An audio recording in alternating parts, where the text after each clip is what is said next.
બનાસકાંઠાના કાંકરેજમાં ખાતરની અછત સર્જાઈ છે। કાંકરેજના થરામાં ખાતરની અછત સર્જાઈ। યુરિયા ખાતર માટે ખેડૂતોને લાંબી લાઈનો લગાવવી પડે છે। વહેલી સવારથી ખેડૂતો લાઈન લગાવવા માટે મજબૂર બન્યા છે। કાંકરેજના થરામાં ખાતરની અછત સર્જાઈ છે। યુરિયા ખાતરનો પર્યાપ્ત જથ્થો પ્રાપ્ત ન થતા ખેડૂતોએ લાઈનો લગાવી હતી। ધવલ જોશી વધુ માહિતી આપી રહ્યા છે। ધવલ, જણાવશો શું વધુ વિગતો?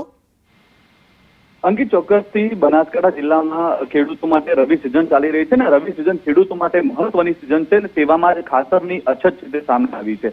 મહત્વની વાત છે કે કાંકરેજના થરામાં ખાતરની અછત સામે આવતા ખેડૂતો છે તે વહેલી સવારથી જે ખાતર કેન્દ્રો હોય છે તેની બહાર લાઈનો લગાવીને ઉભા રહેવા મજબૂર બન્યા છે।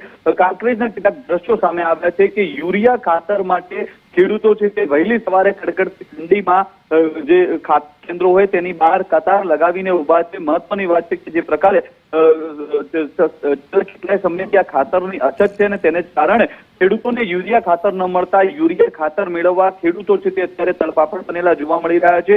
મહત્વની વાત છે કે ખેડૂતોએ પોતાના ખેતરોમાં મોંઘાદાટ બિયારણો લાવીને અનેક જે વાવેતર છે તે ખરીદી દીધા છે, વાવણી કરી દીધી છે। તે બાદ હવે તેમને યુરિયા ખાતરની જરૂર છે ને યુરિયા ખાતરનો જથ્થો છે તે ન મળતા અત્યારે ખેડૂતો છે તે વહેલી સવારથી કડકડતી ઠંડીમાં ટૂંટવાઈને પણ તેઓ ખાતર મેળવવા અત્યારે કતારોમાં ઉભા રહેવા મજબૂર બન્યા છે। જે પ્રકારે ખાતરની અછત સર્જાય છે ને ખાતરની અછત નું નિરાકરણ લાવવા જે ખેડૂતો છે તે સરકાર પાસે માંગ કરી રહ્યા છે। અંકિત, આભાર સમગ્ર માહિતી આપવા માટે।